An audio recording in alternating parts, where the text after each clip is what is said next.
اعوذ باللہ من الشیطان الرجیم بسم اللہ الرحمن الرحیم الحمد للہ رب العالمین ثم الصلاة والسلام سیدنا و نبینا و مولانا بالقاسم محمد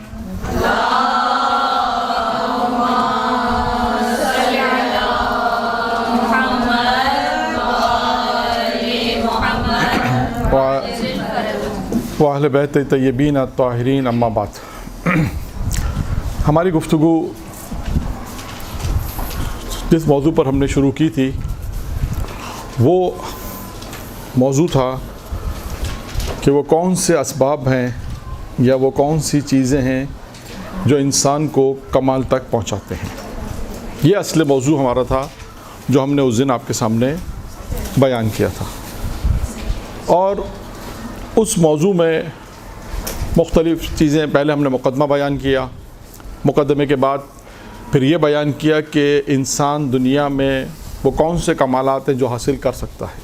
دو چار مثالیں آپ کے سامنے اس کی پیش کی کہ انسان اگر کمالات حاصل کر سکتا ہے تو وہ یہ کمالات ہیں جو مثالیں آپ کے سامنے پیش کی گئیں۔ پھر اس کے بعد یہ پیش کیا گیا کہ وہ چیزیں کیا ہیں جو امیر المومنین کی ایک روایت آپ کے سامنے بیان کی۔ اب اس روایت کے بعد، کیونکہ اس روایت میں 6 چیزیں تھیں، 2 چیزیں بڑی تھیں، 2 چیزیں چھوٹی تھیں اور 2 چیزیں کیفیت والی تھیں۔ اس کے بعد ان 2 چیزوں کو ہم نے ذکر کیا جو بڑی تھیں۔ آج ان 2 چھوٹی چیزوں کا ذکر ہوگا، لیکن اس سے پہلے ایک اور موضوع ایسا تھا کہ جو ہم نے ضمنی طور پہ آپ کے سامنے ایک موضوع بیان کیا تھا، تو خیال کیا کہ وہ موضوع اگرچہ ضمنی طور پر آیا تھا لیکن آج 1-2 دن میں ہم نے اس کی ان روایات کو دیکھا تو سوچا کہ اس موضوع کو بھی ہم بیان کریں، کیونکہ یہ بھی ہمارے معاشرے سے بہت زیادہ مربوط موضوع ہے۔ ایک روایت پیش کی تھی جناب آدم کی، جب اللہ نے جناب آدم کو خلق کیا اور اس کے بعد 3 نور بھیجے تھے انسانی شکل میں اور 3 سیاہ تھے، تو ان کی جو گفتگو تھی، ان گفتگو میں 3 چیزیں میں نے بیان کی تھیں۔ ایک چیز جس کا نام عقل تھا، دوسری چیز جس کا نام کیا تھا؟ حیا، اور تیسری چیز محبت تھی۔ اور ان کے تینوں کی اپوزٹ بھی پیش کی تھی۔ عقل کی اپوزٹ کیا تھی؟ غرور اور تکبر۔ حیا کی اپوزٹ کیا تھی؟ لالچ۔ اور محبت کی اپوزٹ کیا تھی؟ حسد۔ تو لہٰذا ان میں سے دیکھیں، دل کا ذکر تو قلب کا ذکر آئے گا آج انشاءاللہ۔ اصل موضوع وہی تھا، سوچا یہ تھا کہ کیونکہ قلب انسان کو اور زبان 2 چیزیں ایسی ہیں جو انسان کو 6 چیزیں تھیں، جن میں سے ان 2 چیزوں کا آج ذکر کرنا تھا کہ یہ 2 چیزیں وہ ہیں جو انسان کو کمال تک پہنچاتی ہیں۔ انشاءاللہ یہ موضوع آج کا تھا کہ وہ کون سی چیزیں یعنی جو دل کو مردہ کرتی ہیں۔ یہ ابھی نہیں آئے گا، یہ اس گفتگو کے بعد۔ تو ان 6 چیزوں میں سے جن چیزوں کو ہم نے اختیار کیا کہ جو ہمارے معاشرے سے مربوط ہیں، ان میں ایک چیز جو ہمیں بہت زیادہ نظر آتی ہے وہ ہے حیا۔ ایک ایسا موضوع ہے کہ یہ معاشرے میں بہت زیادہ مبتلا بھی مسئلہ ہے ایک تو، اور یہ معلوم نہیں ہو پاتا کہ مثال کے طور پر کہ حیا ہے کیا چیز۔ البتہ خود روایتوں میں آیا ہے، مختلف چیزیں آئی ہیں، انسان کہتے ہیں کہ حیا کرے، شرم کرے، تو لہٰذا اب مختلف چیزیں ہیں اس میں۔ تو کچھ آیات کی روشنی میں آیات کا حوالہ نہیں دوں گا، صرف آیات ہیں اس کی، صرف چیزیں میں لکھ کے لایا ہوں آپ کے سامنے کہ کن کن چیزوں میں انسان کو حیا کرنی پڑتی ہے، ایک بات۔ پھر اس کے بعد ایک حدیث بھی ہے امام حسن مجتبیٰ علیہ السلام کی،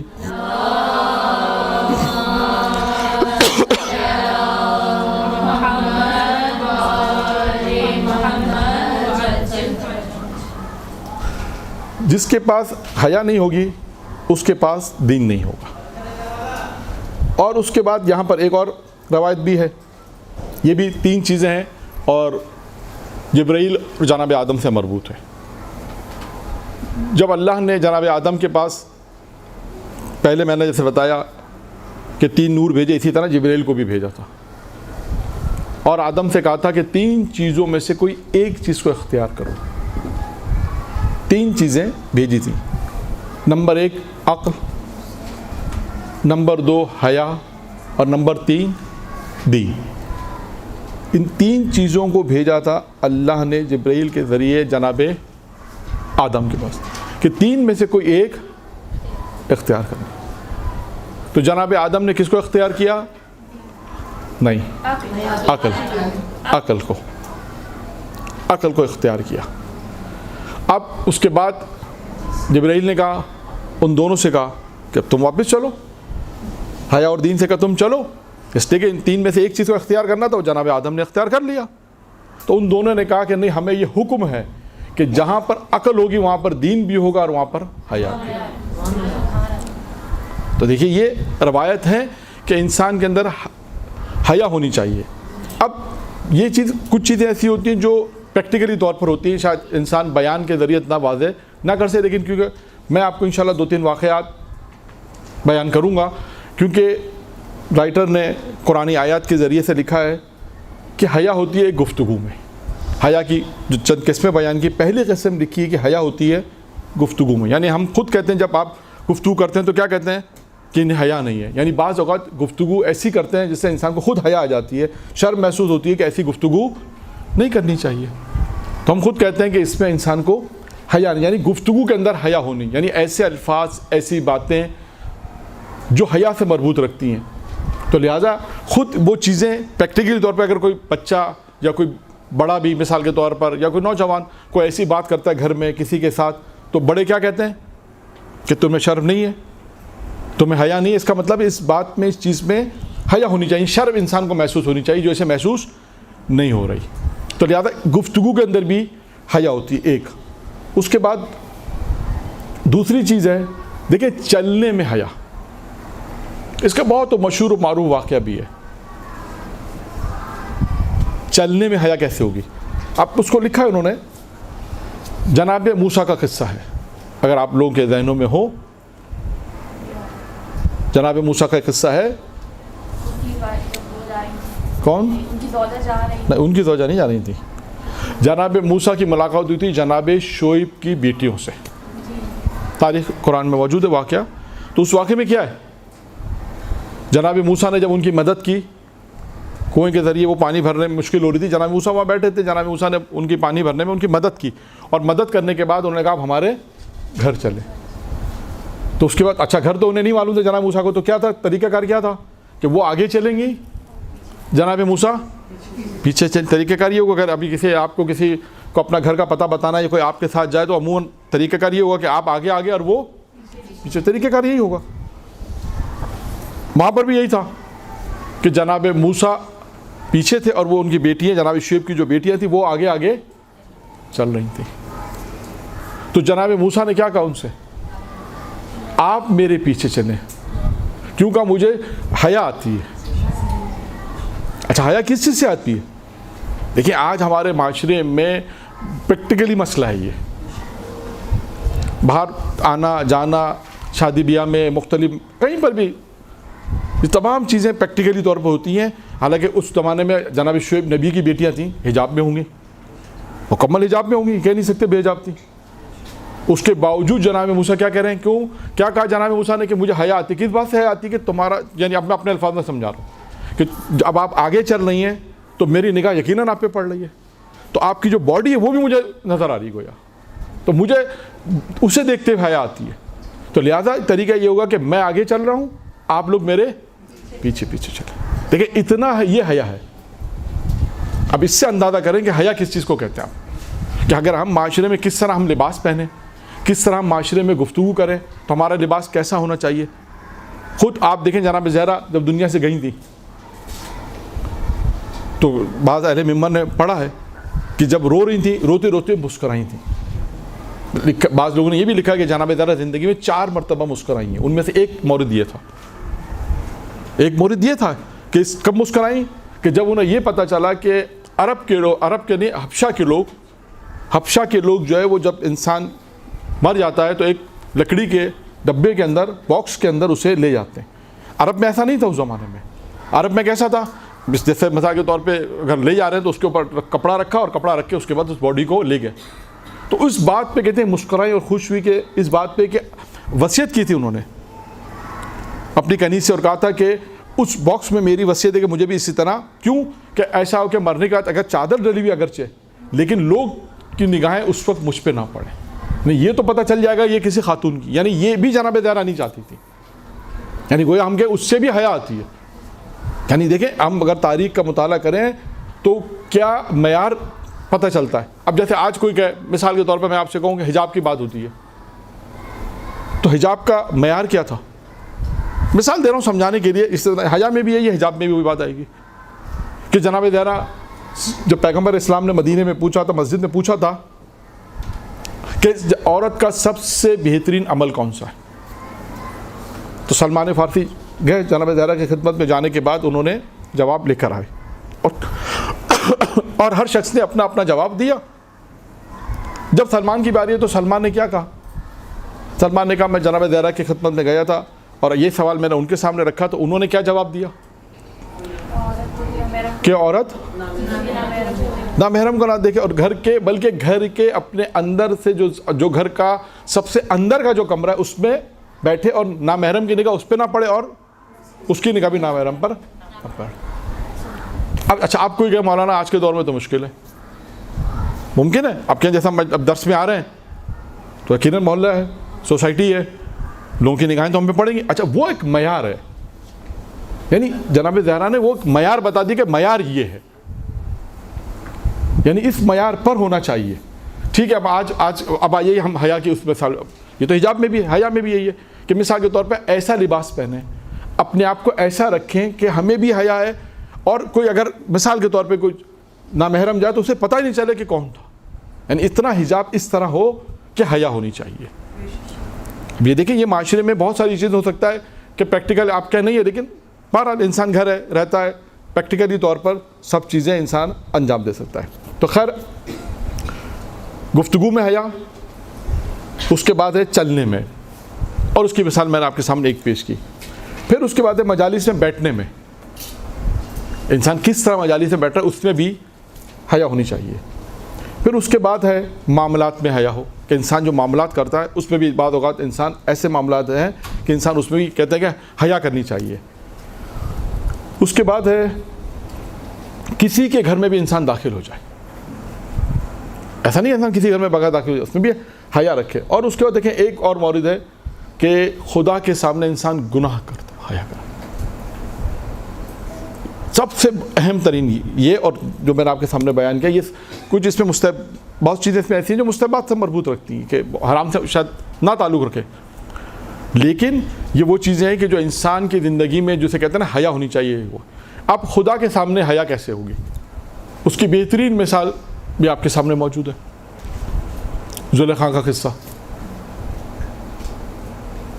مشہور واقعہ ہے، قرآن نے بھی لکھا اور اس تاریخ نے بھی اس کو جو لکھا کس طرح لکھا کہ جب زلیخا جناب یوسف سے یہ چاہا کہ اگر فعل حرام انجام دے تو اس نے ایک مکنہ اپنا اس بت پہ ڈال دیا. تو جناب یوسف نے کیا کہا، یہ کیا کام کر رہی ہو؟ تو کیا کہا کہ مجھے اپنے خدا کے سامنے گناہ کرتے ہوئے حیا محسوس ہو رہی ہے. دیکھیے بعض اوقات باطل ہوتا ہے لیکن بات صحیح کرتا ہے، وہ حقیقی خدا کو نہیں مانتی لیکن بات صحیح کر رہی ہے کہ خدا وہ ہوتا ہے، خدا وہ ہے کہ اگر خدا نہ خواستہ ہم اس کے سامنے کر کے گناہ کریں تو ہمیں حیا تو آئے.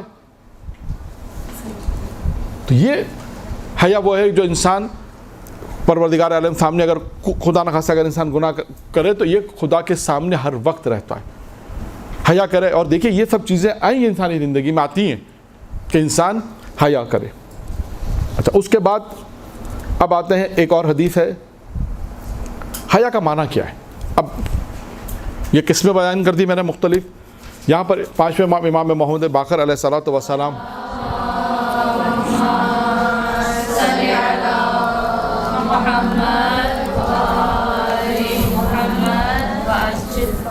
پیغمبر اسلام کی حدیث پانچویں امام فرماتے ہیں کہ پیغمبر نے جب سوال کیا حیا کا معنی بیان کیا تو کس طرح بیان کیا، اور پیغمبر نے کہا کہ خدا صحیح طرح پروردگار کے سامنے صحیح طرح حیا کرو.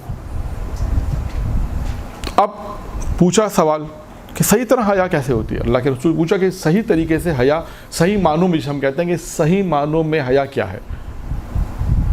اب پیغمبر اسلام نے دیکھیے صحیح معنوں میں حیا کی جو تعریف بیان کی, اس میں کن چیزوں کو بیان کیا, اور وہ چیزیں کون کون سی ہیں کہ جو انسان اپنی زندگی میں حیا کرے.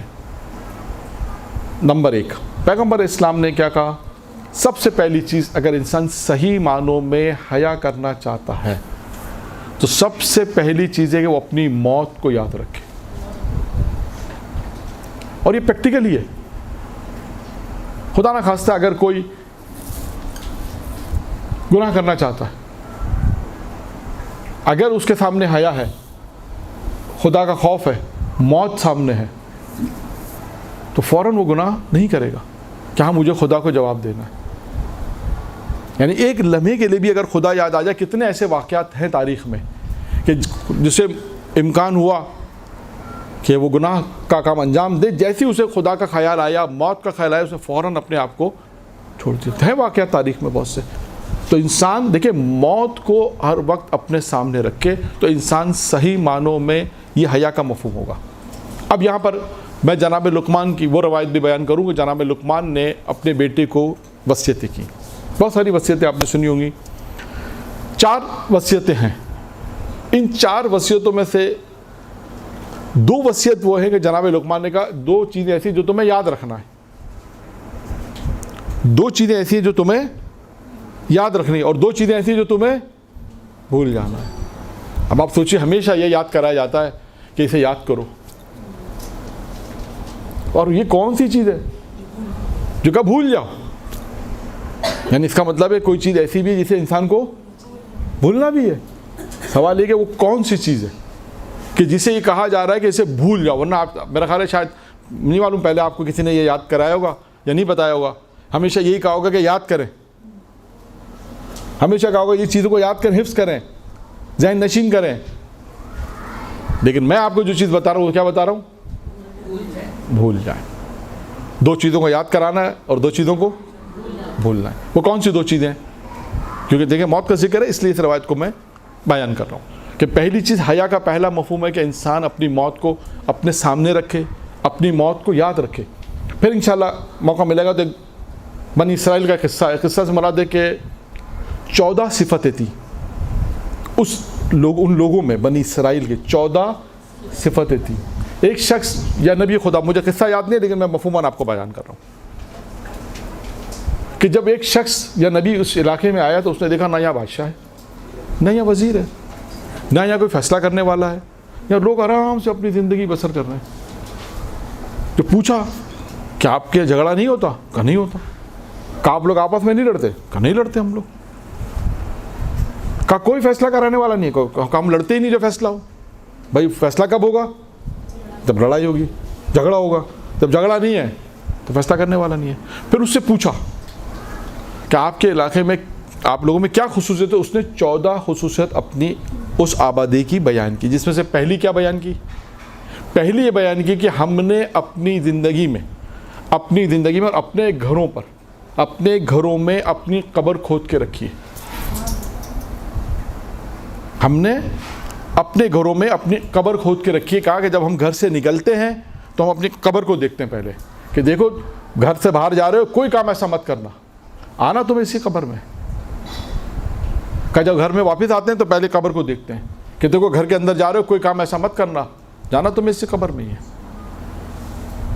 اچھا ممکن آپ کے مولانا ہم تو فلیٹوں میں نہیں کر سکتے, فلیٹ بھی کھود دے جائیں گے, نیچے بھی دوسرا فلیٹ میں رہتا ہے وہ پھنس جائے. یہ ہمارے لیے تو ممکن نہیں ہے, لیکن یہ بالآخر تعبیرات ہے. وہ لوگ ہم کف کے گھروں میں, جیسے ہم کف کہتے ہیں گراؤنڈ فلور, شاید ممکن ہے ان کے لیے, شاید پھر بھی آسان ہے. لیکن جو فلیٹوں میں رہتے ہیں وہ کہیں گے, کیوں فلیٹ کے لیے تو کہا جاتا ہے کہ نہ زمین اپنی ہے نہ چھت اپنی ہے, آسمان تو ہے ہی نہیں, نہ زمین اپنی ہے نہ چھت اپنی ہے. 2-3 کروڑ کے فلیٹ میں رہیں, نہ نیچے کچھ کر سکتے ہیں نہ اوپر کچھ کر سکتے ہیں. 2 کروڑ 3 کروڑ کے فلیٹ کے اندر نہ زمین اپنی ہے نہ چھت اپنی ہے. آپ بتائیے کہ اب ظاہر ہے تو جو فلیٹ میں رہتا ہے اس کے, لیکن تصور دلانا ہے کہ 14 صفت میں سے ایک صفت یہ انسان کی زندگی کی بہترین زندگی گزارنے کی. کہ وہ اپنی موت کو یاد رکھتے ہیں. یعنی آتے جاتے کس کو دیکھ رہے ہیں؟ قبر کو دیکھ رہے ہیں. اب آپ خود اپنی زندگی میں یہ دیکھیے گا پریکٹیکلی طور پہ بھی, کیونکہ بار بار اس لیے لفظ پریکٹیکل استعمال کر رہا ہوں کہ کیونکہ بہت سی چیزیں ائمہ معصوم کی زندگی میں جو انہوں نے بیانات دیے پریکٹیکل کے لیے, کہ انسان جب پریکٹیکل میں آتا ہے تو اسے اس وقت سمجھ میں آتا ہے کہ ہاں جو چیز پڑھی تھی, جو چیز سنی تھی, اب اس کا پریکٹیکل ہے. اور وہ ظاہر سی بات ہے مشکل ہوتا ہے پریکٹیکل, لیکن انسان کو عادت ہو جاتی. لیکن اگر عادت نہیں ہوگی کسی چیز کی تو بالآخر وہ مشکل ہوگی. تو وہ 14 صفتیں پھر انشاءاللہ, لیکن ان میں سے ایک چیز جو میرے موضوع سے مربوط تھی وہ تھی قبر سے مربوط, موت سے مربوط. اب بھائی جناب لقمان کی وہ 4 نصیحتیں کہ جناب لقمان نے اپنے بیٹے کو 4 وصیتیں کیا کی. 2 یاد رکھنی ہے, 2 بھول جانی ہے. نمبر پہلی 2 چیزیں جو یاد رکھنی ہے, 2 چیزیں جو یاد رکھنی, ان میں ایک ہے خدا اور دوسری موت. ان کو کبھی فراموش نہیں کرنا, کیونکہ حیا کی گفتگو تھی, اس لیے میں نے اس روایت کو بیان کیا. حیا کی پہلی چیز یہ ہے کہ انسان اگر حقیقی حیا وہ ہے کہ انسان اپنی موت کو یاد رکھے, اور جب موت کو یاد رکھے گا تو حیا بھی کے صحیح معنی سمجھ میں آئیں گے, اور اس کے بعد انسان گناہ کی طرف مائل نہیں ہوگا. جب بھی خدا نخواستہ کوئی بات ایسی ہوگی, خدا نخواستہ کچھ ایسا ہوگا تو اسے موت فوراً یاد دلا دے گی. تو پہلی 2 چیزیں کیا ہیں؟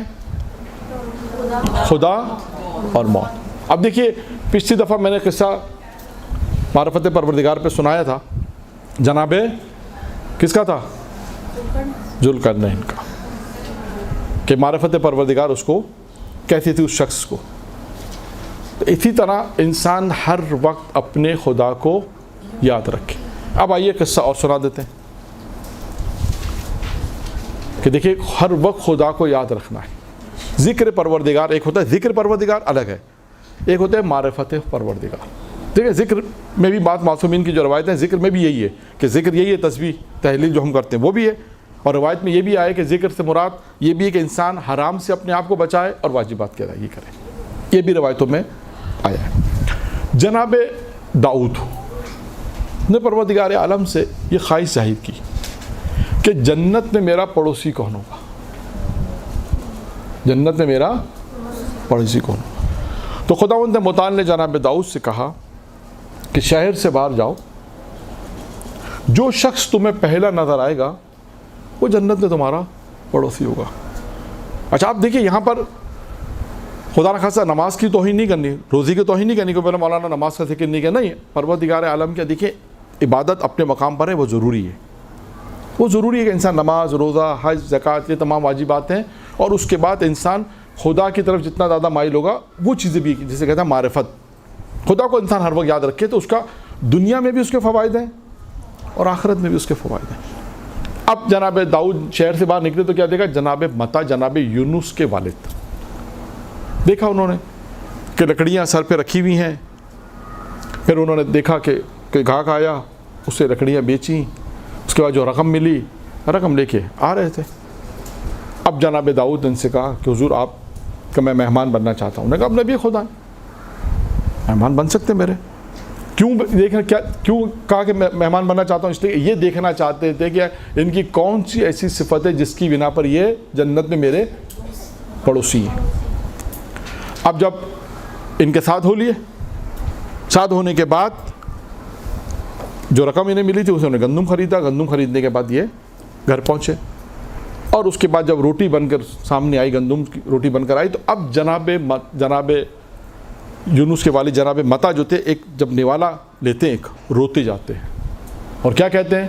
پروردگارا تو نے ہی مجھے طاقت دی تو میں نے درخت کاٹا, پروردگارا تو نے ہی مجھے طاقت دی تو میں نے ان لکڑیوں کو اٹھایا, خداوندہ ان لکڑیوں کو تو نے ہی اگایا تھا, پروردگارا تو نے وہ گاہک کو بھیجا تو میں نے وہ لکڑیاں بیچی, خداوندہ تو نے اس گندم کو اگایا ہے جس کی میں روٹی کھا رہا ہوں. کسی موقع پہ یہ نہیں کہ یہ کام میں نے کیا ہے. یہ ہے زندگی میں, دیکھیں یہ ہے زندگی